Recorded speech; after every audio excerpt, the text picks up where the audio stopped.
All right, guys, well, title is not clickbait. My 1,000 wheel horsepower Hellcat Challenger is leaking oil badly.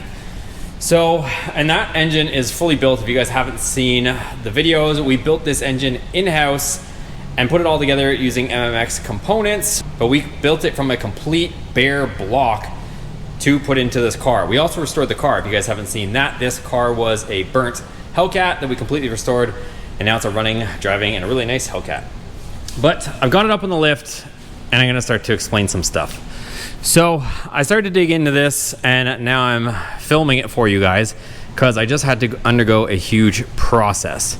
So the whole underside, you can see here, was very wet. I've wiped it off, and it is still just leaky. But I was wondering what was going on. I was trying to figure this out for a while because everywhere I would park it, it would leave oil on the ground.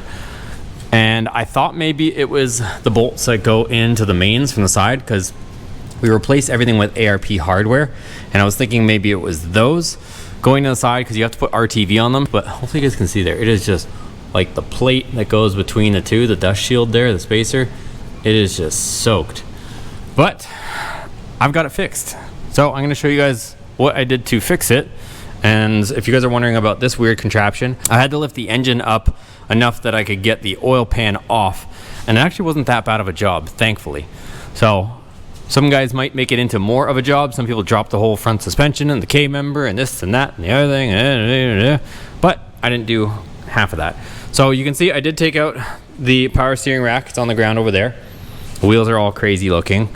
But what was the leak? I'm sure you guys are wondering. This is a bit of a PSA. If you guys are modifying your Gen 3 Hemi, you're gonna wanna know this one. So what it turns out to be is Byron at MMX put out a post, which I wish I had have seen or known, or if he had have told me before I put the engine in the car and had it on the engine stand, kind of like we're building this 426 Hemi over here from the 6.4 based Gen 3 Hemi. This one's getting a 3-liter Whipple going to that. But you have to, if you're running an aluminum pan, you have to notch the aluminum pan, because otherwise it will hit. So you can see here, I've got a little Dremel. This is what will happen.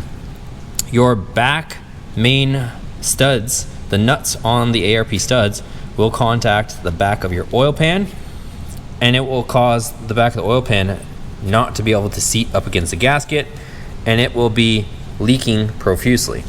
So what you have to do is take a deburring bit, or your bit of choice, or however you want to do it, carve this out so that it clears. You don't have to do much, but do a tiny little bit. Just knock that down so that it's almost, you'll see how it's kind of got a bump here. Knock that down flat, and then you will be able to clear. So as you can see, I've got two pans because I was kind of messing with a couple of them, and this one is modified, and I'm going to be putting it back on. So I want to keep this video short, sweet, to the point, because everybody doesn't have a attention span these days. But yes, my Hellcat was leaking a lot of engine oil. That was the only thing that was leaking, actually. It was just that.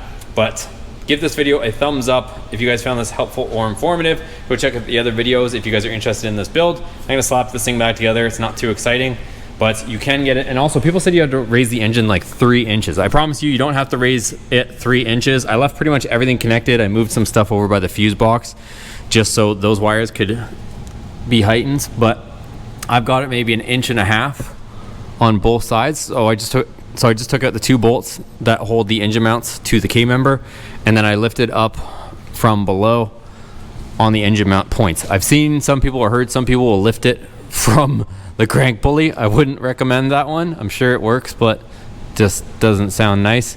Here, at least I'm lifting straight up. This one, I'm not too happy with how that one looks, but it can't go anywhere because it's wedged between this part and that part of the K-member. But yeah, just use 2 safety stands, lift it up, or you can use one of those things that goes across and straddles the 2 parts of your fenders and lifts up from the top. That's another way of doing it. But if you don't have that like me and you want to be resourceful, this works also. So anyways, thanks for watching. Check out the other videos, subscribe, see you on the next one.